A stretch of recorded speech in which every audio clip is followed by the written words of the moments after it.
तर नाशिकमधील अजय बोरस्ते आता मुख्यमंत्री एकनाथ शिंदे यांच्या भेटीला मुंबईमध्ये दाखल झालेले आहेत। गेल्या काही दिवसांपासून अजय बोरस्ते यांचं नाशिक लोकसभा उमेदवारीसाठी नाव चर्चेत आहे।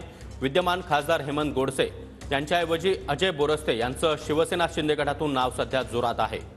आणि या संदर्भात अधिक माहिती देण्यासाठी आमचे प्रतिनिधी गणेश थोरात सध्या आपल्यासोबत आहेत। गणेश, अजय बोरस्ते आता शिंदे यांच्या भेटीसाठी मुंबईत दाखल झाले आहेत। नक्कीच अजय बोरस्ते हे नाशिक लोकसभासाठी त्यांचं नाव गेल्या 4 ते 5 दिवसापासून चर्चेत आहेत। हेमंत गोडसेच्या नंतर त्यांचं नाव देखील आता चर्चेला, त्यामुळे ठाण्यात आता ते मुख्यमंत्र्यांच्या भेटीसाठी आले। मात्र त्या अगोदर ते आता या ठिकाणी मुख्यमंत्री एकनाथ शिंदे यांचं चैत्र नवरात्र असणारी ही देवी जी आहे ती त्या देवीच्या दर्शनासाठी आता या ठिकाणी आलेल्या आणि त्या देवीच्या चरणी आता नतमस्तक होणार आहे। त्या अगोदर त्यांनी दरम्यान आनंद दिघे असतील, बाळासाहेब ठाकरे असतील यांचं देखील त्यांनी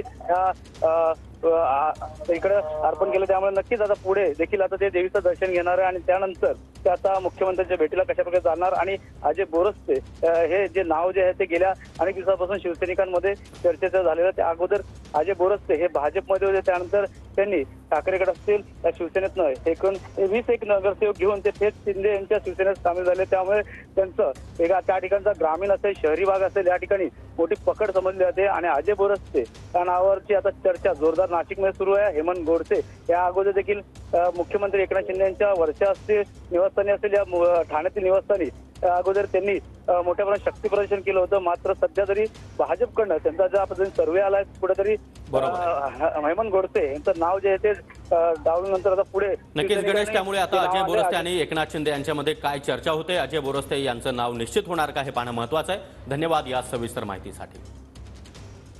तर अजय बोरस्ते आता नाशिक लोकसभेच्या जागेसाठी इच्छुक आहेत आणि ते मुख्यमंत्री शिंदे यांच्या भेटीसाठी ठाण्यात दाखल झाले आहेत।